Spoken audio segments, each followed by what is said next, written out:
Did you know that the new version of DaVinci Resolve has a 3D text effect? Let me show you how it works.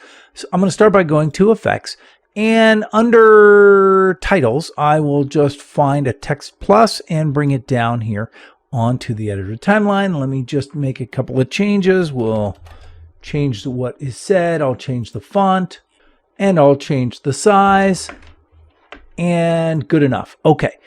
Now, I'm going to go to Effects, open that up, and I'm going to find a folder called Crocodove. If I select that, then you can see I have all kinds of effects, like a bevel effect, I have a duplicate effect, extrude. The extrude is the one that we're looking for. I'm going to drag it down and place it here on this. And you can see right away that it has appeared. And you have, under Effects in the Inspector tab, you can see that you have two different types, parallel and radial. We'll come to that in a second. I can adjust the length of this, and then I can adjust the color if I want as well. For example, I might make this, some sort of a grayish color. Okay. And then also under light, I can change the angle of this. All right.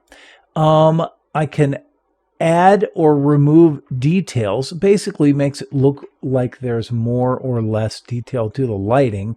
And of course I can drop that all together just to give sort of a cartoon-like extrude effect. Going back to controls, if I set this to radial, what that means is now is it has a vanishing point to that.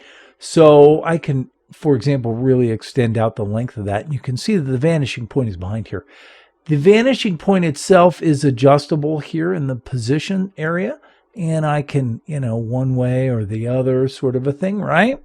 And that's it. It's really very simple to use. If you like these kind of videos, do me a favor, like and subscribe, and hey, I'll see you in the next one.